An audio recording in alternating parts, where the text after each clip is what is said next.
All right, Math 8 students, here is lesson 9.2, Your Turn and Guided Practice. This is in case you were absent today, or maybe you want to watch it again just to kind of get a little bit better understanding, or maybe you forgot your stuff and you're having to complete it late. So, your turn, what you're supposed to do in this one, you were supposed to do this on your own at the end of the notes, but if you didn't, that's fine, we're doing it now. And what you're doing in your turn is the figure shown, pentagon A, B, C, D, E. We are going to graph the image of the pentagon after a reflection over the y-axis. So it has identified the y-axis as our line of reflection, so we are reflecting across the y-axis. And the way that we do that is we are counting our perpendicular distance, okay? So remember, this is parallel, this would be perpendicular. So our perpendicular distance from the line of reflection. And let's just start with point C. It's the closest one, so it's kind of the nicest one to start with. You could start with any point you wanted to.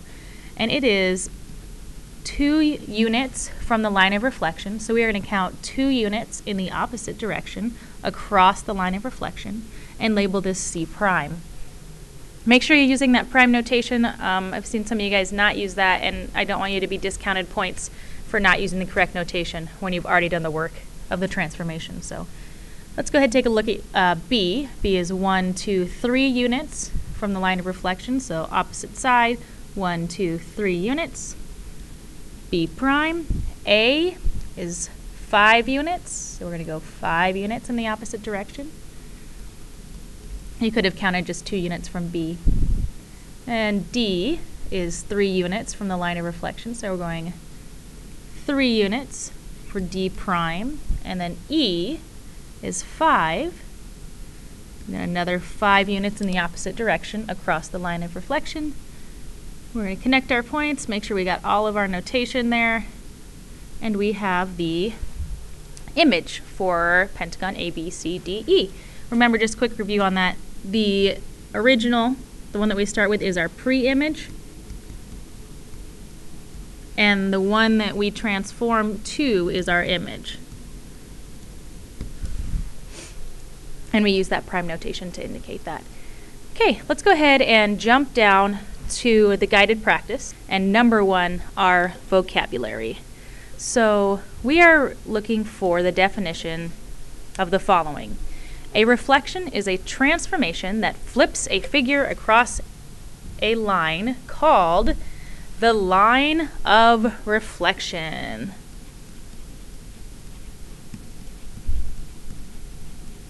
And we talked about this in class a little bit because a lot of the common errors were called an axis or some other called a point. And a lot of things that you'll see in your practice, the line of reflection will be an x or y axis, but the line of reflection is not always the x or y axis. You could have a line of reflection that goes diagonal. You could have a line of reflection that is anywhere. These could all be lines of reflection, and they are not on the x or y axis. So know that the line of reflection does not have to be the x or y axis. I'm going to go ahead and erase those.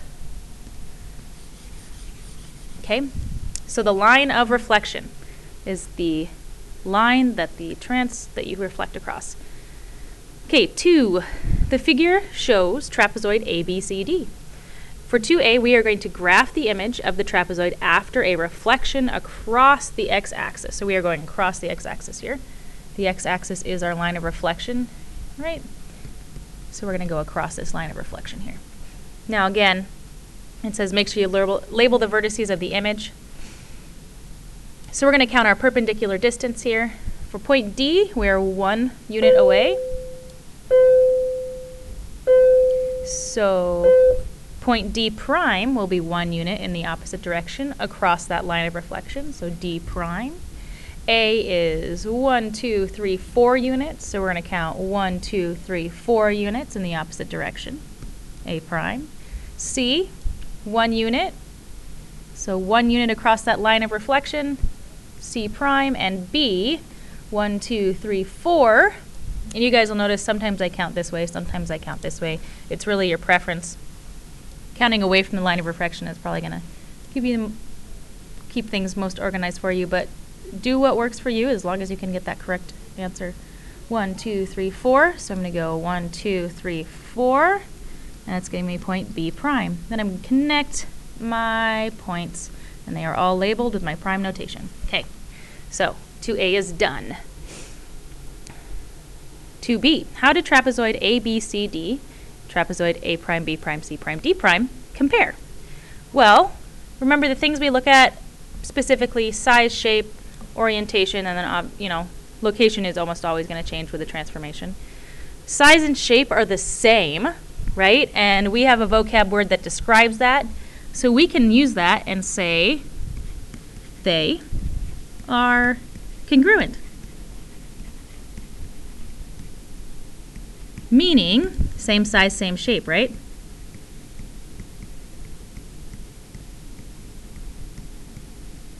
And remember, that's what congruent means, is same size, same shape. It has nothing to do with orientation or location, just size and shape. Okay, 2C, what if? Suppose you reflected trapezoid ABCD across the y-axis. How would the orientation of the image of the trapezoid compare with the orientation of the pre-image? Okay, so this is our pre-image, and it's wondering what this would look like, how the orientation would compare if we reflected across the y-axis. So this is initially a little confusing for a lot of us because we're like, well, the line of reflection is through the shape.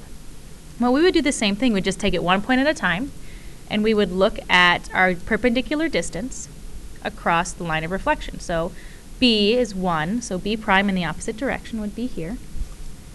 A is 1, 2, 3, so we'd go the opposite direction, 1, 2, 3. This would be A prime.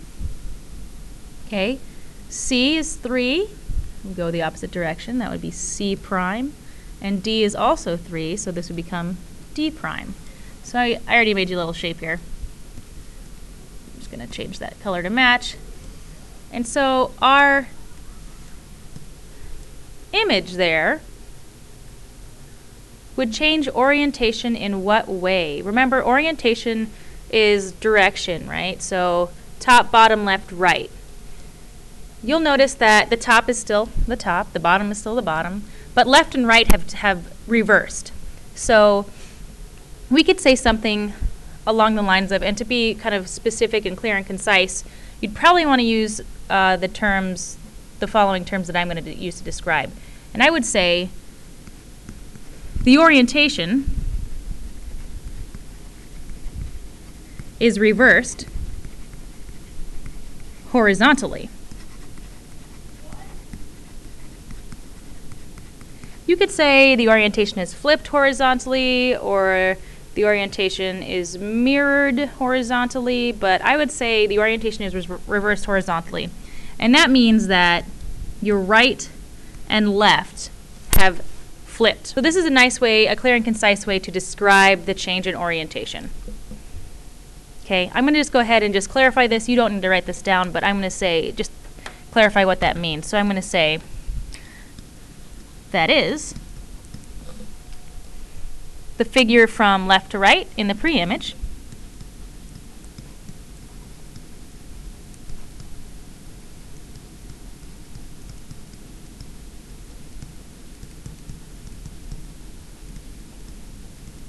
hang in with me while I write this down. The figure from left to right in the pre-image would match the figure from right to left in the image.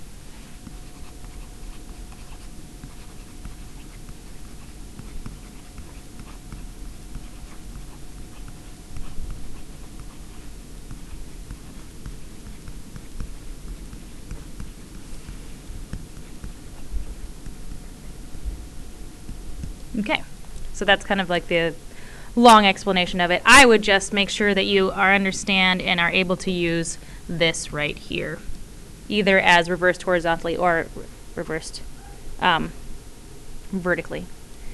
All right, and our last thing that we've got here that we're looking at is our essential question check-in. What are the properties of reflections? So remember, there's 4 things that we're looking at, 3 really major things that we're looking at when we're comparing transformations. First thing is size. Is there any size change in reflection? No, there's not any size change. Is there any shape change in reflection? No, there's not any shape change. Angles are the same, side lengths are the same. But is there orientation change? Yes, there is definitely change in orientation, either horizontally, vertically, or another way depending on what your line of reflection is going to be. So we're going to just say, pretty simply, clear and concise, again, say this. Reflections preserve size and shape.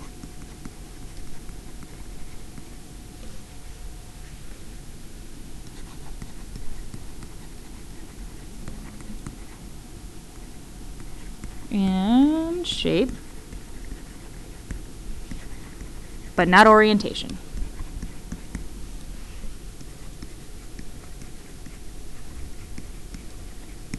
And we'll just leave it as that. Reflections preserve size and shape. So you'll have congruent and corresponding figures, but you will not have the same orientation. All right. That is your guided practice and your turn from 9.2. Hopefully you were able to get it in class, but if you didn't, here it is. If you have questions, please make sure you write them down and bring them in so we can go over them together. And that's it. I'll see you in class.